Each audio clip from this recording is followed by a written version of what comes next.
What's up, y'all? You want to add a musical to your fall theater lineup? Well, Paramount Theater's new venue in downtown Aurora has you covered with $1 Million Quartet. At Paramount Stope Island Theater, you can go back in time to one night with Johnny Cash, Carl Perkins, Elvis, and Jerry Lee Lewis and rediscover hits like Walk the Line, Who Do You Love, and much more. Grab your tickets today at ParamountAurora.com or call the box office at 630-896-6666.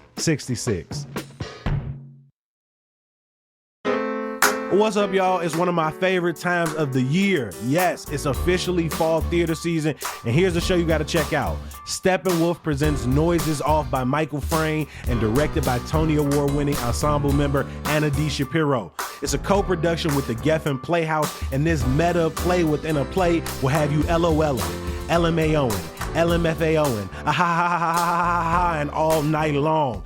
Extended by demand through November 3rd, Noises Off is on stage now. Buy tickets starting at just $20 at steppenwolf.org. Make sure you stick around for a conversation sponsored by the Department of Cultural Affairs and Special Events about the upcoming World Music Festival. Today on CityCast Chicago, it's been coined the Starbucks effect. Essentially, when the second biggest restaurant chain in the world opens a new location, surrounding property and home values tend to tick up. But in Black and brown neighborhoods, that can also mean gentrification. As a new Starbucks prepares to open in Little Village this week, we're wondering how the change will affect the city's largest and most recognizable Mexican immigrant community. It's Wednesday, September 18th. I'm Jacoby Cochran, and this is what Chicago's talking about.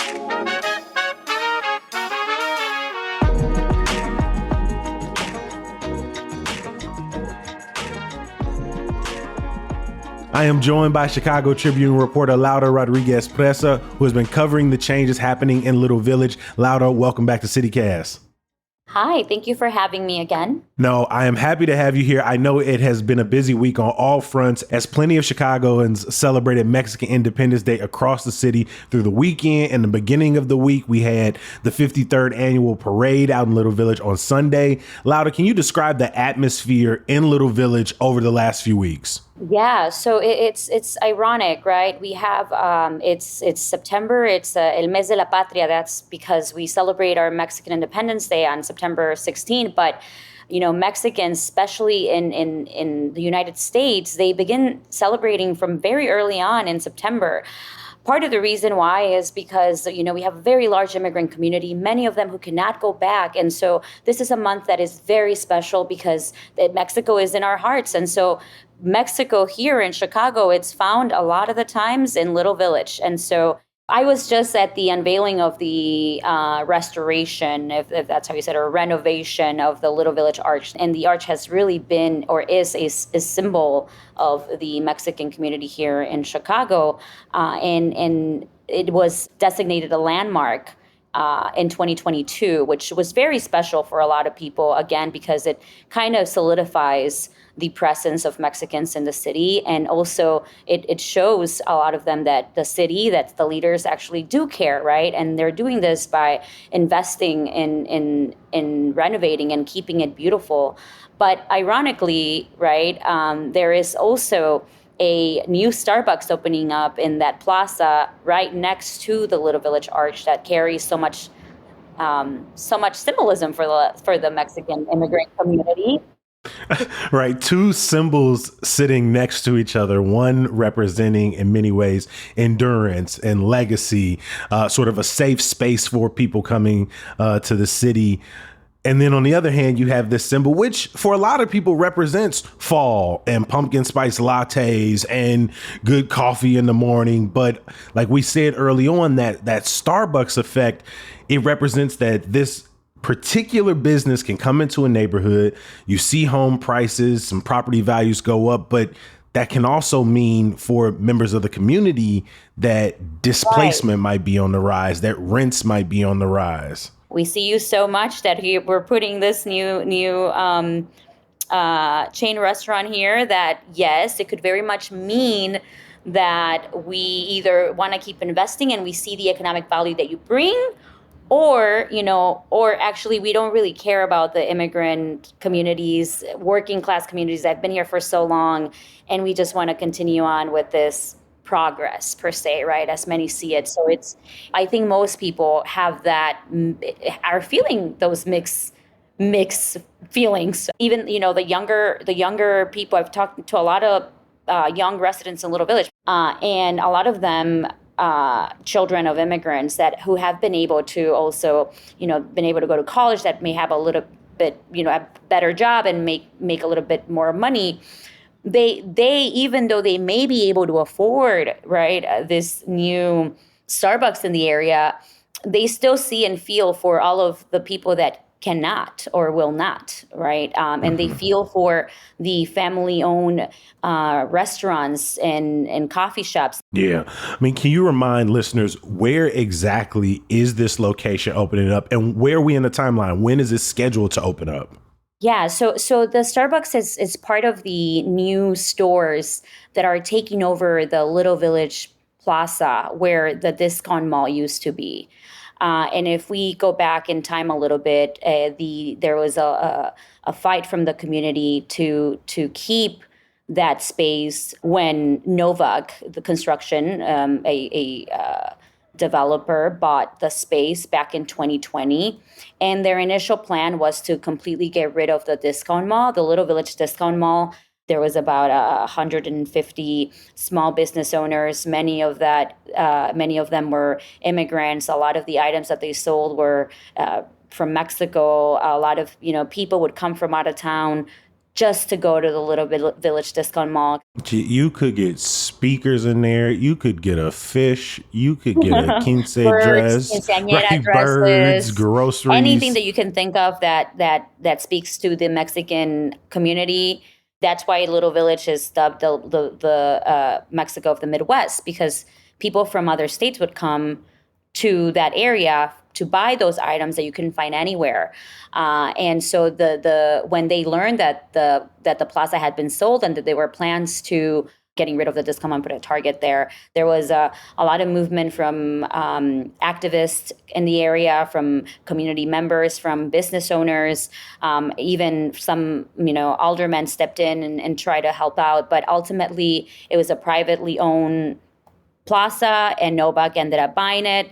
There was very little that they could have done, and so it's completely different now. It used to have a huge Mexican flag painted in front of it, and now it's everything around it. It's just, I believe it's like yellow or pink, and it's industrial looking. There's no colors really whatsoever. I have a picture on my wall of the discount mall from the day we went out there with Carlos Ballesteros and interviewed people there, and it just sits on my wall. And I'm looking at the flag that you are referencing. I mean, what does the site look like now?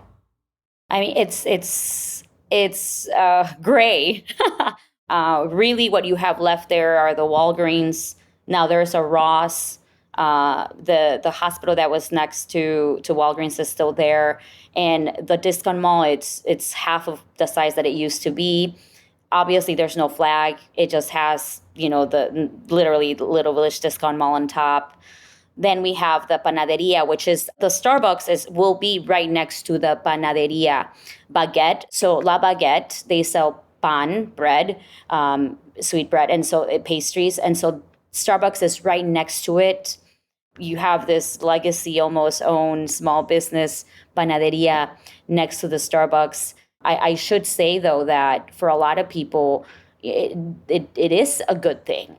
For a long time, the Little Village Discount Mall was the structure in itself was just not, it was not safe for many of them. And so a lot of people see this new look and new feeling, and they see how the community is progressing. People wanted investments in the discount mall. People wanted investments in the business corridor, but in a way that still spoke to the people who largely live there. Is this the only Starbucks in the neighborhood? Like, is this the first and only at this point? It is. It's the only. There's a Dunkin' Donuts there. There's a McDonald's there, right? But the Starbucks, it's the first one. And I was shocked that Little Village is getting a Starbucks, but Pilsen, which has been undergoing quote unquote gentrification, which we can get into a little bit, for more than a decade, it does not. It still has very much small businesses in the area. Mm-hmm. Even they might not be owned by immigrants or by people in the neighborhood, but they are still like small shops, right? Boutique shops almost. Also, in the Little Village, in that space, we have to remember that a lot of people go into that area that are not from the neighborhood because of the jail and the courthouse.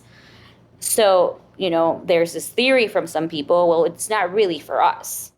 You're talking about the lawyers, the families, the people that show up to that space, then they'll have that familiar place to go to.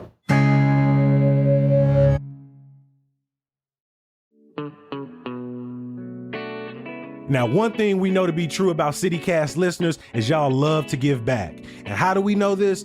Well, because we get a lot of questions in our inbox every day about how to get involved in your community. That's why you need to know about Find Your Cause from Chicago Cares. It's an event where you can connect with local organizations about volunteer opportunities. Chicago Cares is the city's leading volunteer organization, and at Find Your Cause, you can learn about the work that grassroots orgs are doing on the south, west, and northwest sides. Whether you got special skills to donate, you're interested in serving on a board, or you just looking for some hands-on way to get involved, you could probably find it at Find Your Cause. Plus, you might be able to grab a treat from Ida's Artisan Ice Cream or get a little history lesson from Chicago's one and only Sherman Dilla Thomas. This event is happening September 20th from 6 to 8 p.m. at the Discover Shine Bright Community Center in Chatham. Visit chicagocares.org to register now.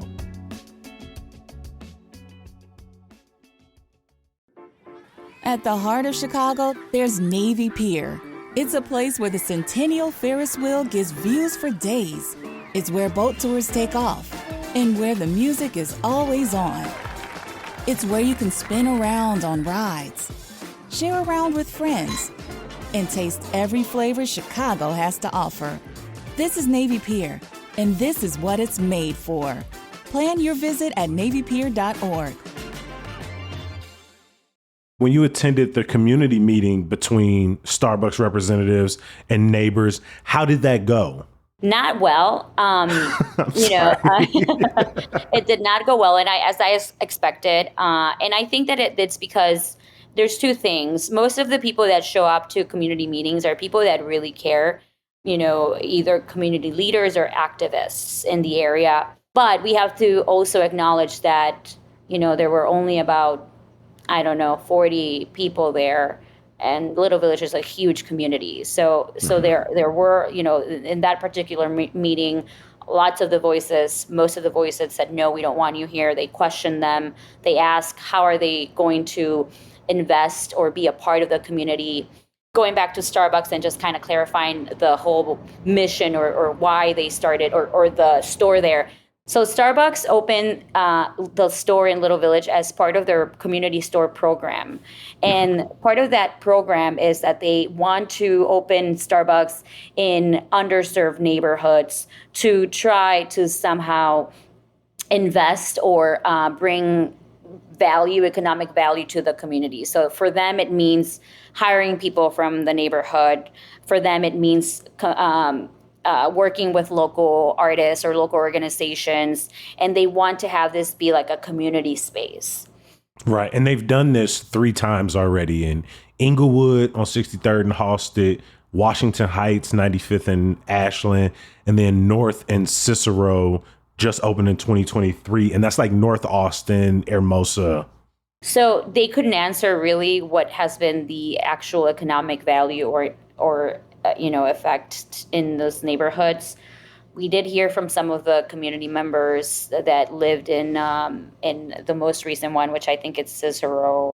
And they do mention, right, the change in the atmosphere and kind of like the property values and whatnot. I don't think that the Starbucks will necessarily be the reason why property values and property taxes will go up. The changes in Little Village have been happening. We also saw this whole property tax increase as part of the analysis in 2022, where property taxes were going to go up all over the city, but they were going to be even higher in gentrifying neighborhoods. So they're getting hit from from all over. And in Pilsen, for example, a lot of the times we believe gentrification is because that means that it's wider. It's a wider space. But in Pilsen, it's still predominantly Latino. It's just that there is a lot less working class immigrant families. So you have Latinos that are now that are more college, they've got college degrees, they've got jobs in corporate America, they've got more money, but it's not necessarily immigrant families, but it's still Latino. That changes a little bit the conversation about gentrification and what does it actually mean and who is coming into the neighborhood, right? And how do then, of course, affordable housing is a conversation. What is it that we're doing to drive it or not, right? How are we pushing the community to invest in their own neighborhoods or stay in their own neighborhoods?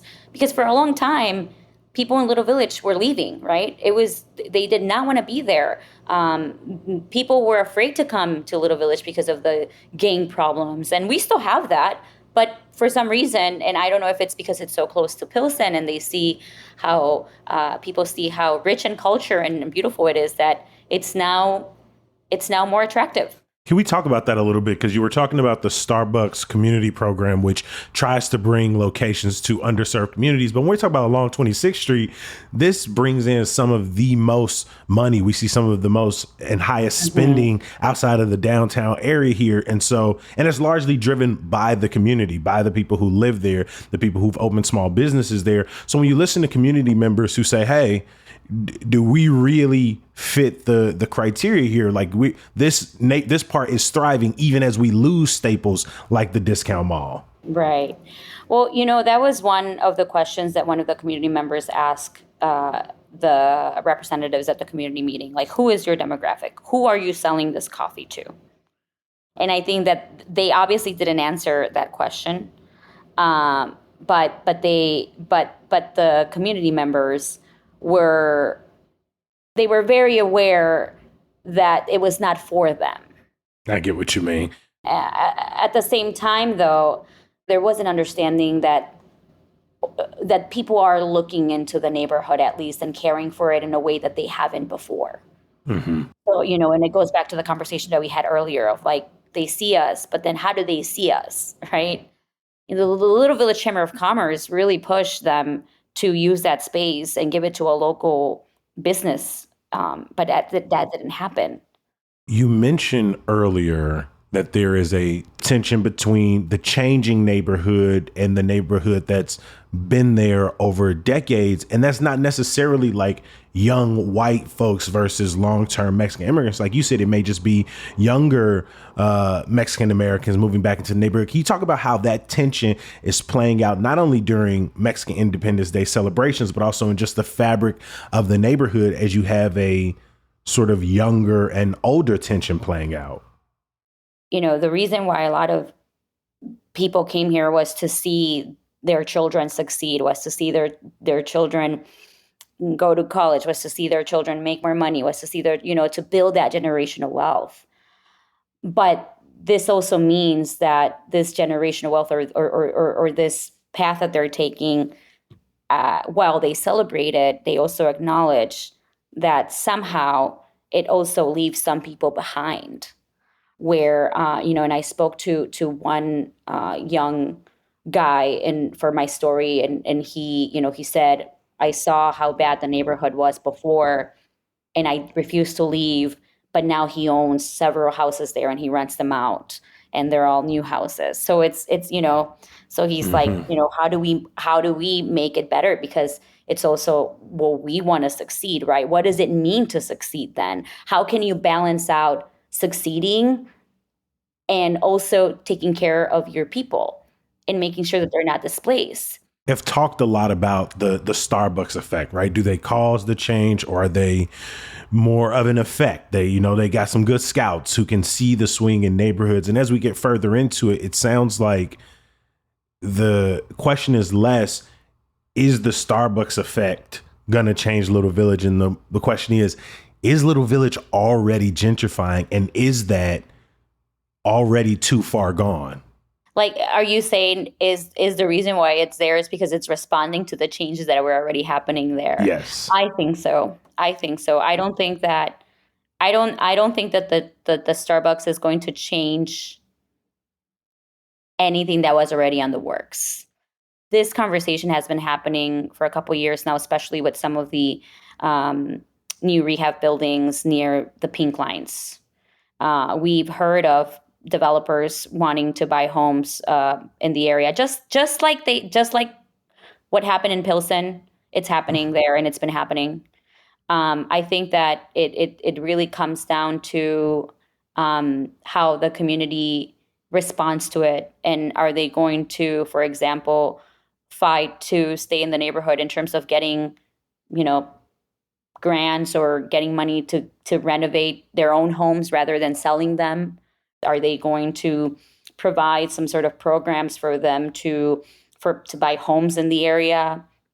We've seen how families end up moving, and they're moving more south, right? We saw how a lot of the people in Pilsen and in Little Village are moving over to like a little bit further from the Midway area into Englewood, actually. A lot of families, a lot of Mexican families in Englewood. That's a conversation we have not had enough. Yeah. But it's because they're able to afford those neighborhoods. So they are getting pushed out, right? So I do think that it's not going to, it may accelerate it. I don't know. It's just, it's one Starbucks. I hear you. On one corner on 26th Street.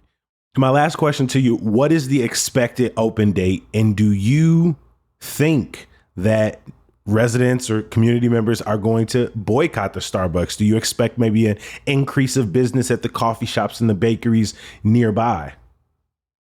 You know what? So the expected opening date is actually this Friday.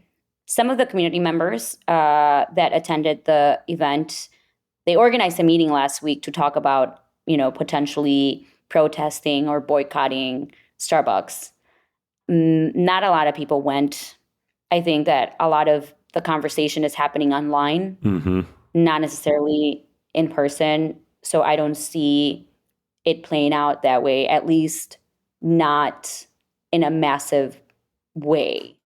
And that shows that there is that, sentiment of perhaps some confusion, frustration, not unable to process, like, is this good or is this bad? I did a small survey in my Instagram, and it was most of the people, which was about 130 people answered. I believe it was like 60% were undecided. So the story is not as one-sided as it may seem, as you've pointed out. No, not at all. Not at all. And I think we also let's look at the people, like the actual business owners in the neighborhood. For some of them, they think it's a good thing that you have people coming in from other places. So it's a lot more complicated than I think people think it is. Well, Laura, I appreciate you being here. It means a lot every time you stop by CityCast Chicago. Of course. Thank you for having me. Coming up next, a segment sponsored by the Department of Cultural Affairs and Special Events, with all the tips you need to enjoy the World Music Festival starting this weekend. Hey, it's executive producer Simona Licea here, and I'm talking with Carlos Cuauhtemoc Torolero, the performing arts programmer for DCASE. Carlos, welcome to CityCast. Thanks for having me. Can you remind our listeners, what is DCASE and what is your role there? The Department of Cultural Affairs and Special Events is the city's cultural arts agency. We're primarily responsible for producing large-scale events like the Taste of Chicago and Chicago Blues Festival, as well as disseminating grants to individual artists and cultural organizations throughout the city. Yeah, and I think we have talked about a number of summer events that DCASE has put on. But today we are here because the annual World Music Festival is almost here. It's almost upon us. It's citywide, 10 days long. What makes the World Music Festival really stand apart from other Chicago music festivals? I think it's primarily the model and format of the festival that is completely unique and different from the common festivals like Lollapalooza that, are great, But in terms of its presentation, it can be a little generic and formulaic, like other festivals where you just drop a stage. There's a lot of music acts and there's food vendors, etc. With World Music Festival, we try to be very intentional about where we produce the shows, and we try to tailor the artistry to the venues in which they perform in. We're also mindful of it's a city event, it's free and open to the public, and we want it to be accessible to all. So we produce these events throughout the city in different neighborhoods to encourage folks to not only experience different cultures from around the world, but to experience all these great neighborhoods that we have in the city. Yeah, it's interesting because it's almost like a film festival in that way, right? Where spots like the Promontory in Hyde Park, Old Town School of Folk Music up in Lincoln Square, you get to see some of these venues, for a free show. This festival has artists from all over the world. What are some new artists that you're excited for, and where are they coming in from? So we've always made it a point to have debuts, to bring artists that haven't been able to perform in the States yet. And a good example of that is Ustad Nurbak from Pakistan. And he is a rare treat in the sense that he performs a folkloric form from Pakistan that's not regularly heard in the city and is certainly not performed in the States often. He plays an instrument called the banjo, and it's electrified. And he's a phenomenal artist that's been gaining traction throughout a variety of markets abroad. And we want to be sure to share this rare art form with our audiences and listeners. It's interesting. I think when you say world music, sometimes what comes to mind is some of these more almost like folk music kind of formats. Can you tell us a little bit more just about the mix of artists? Well, I'll acknowledge first that world music is a problematic term. World music is generally a label that emerged in the early 90s in the record label industry heyday. And it was used to mention basically everything that we can't readily palette or identify. It's almost like checking the box other. More and more you hear the word global music. And I think with our festival format, we're trying to highlight folkloric indigenous art forms from various countries from around the world, but very mindful of the fact that, artists from around the world are exposed to a lot of different types of music. And we definitely present quote unquote fusion artists or artists who've taken these traditional art forms and modernized them and are doing something different with it. What advice would you give to a first timer who's interested in checking out one of the performances over the course of these 10 days? I think it's about the experience, to be honest. We're presenting a lot of different cultures. We're just presenting a lot of different musical styles. I think it's just about having an open mind and being hungry for new experiences. Ragamala, which is our all-night Indian classical music program, is a unique way to just experience music and be here at the Preston Bradley Hall here at the Chicago Cultural Center to see the largest Tiffany dome ceiling illuminated by natural sunlight and to have that sort of sunrise moment, which is truly holistic, a truly special moment to experience music. You'll always remember the time you stayed up all night to listen to music. You'll always have that memory for the rest of your life. And I think that's the intention behind our festival, is to create experiences that you otherwise wouldn't have in other festival formats and experiencing new music all the while. The World Music Festival is happening September 20th through the 29th. You can find all of the venues and shows at worldmusicfestivalchicago.org. We're also going to have that link for you in the show notes so that you can learn more.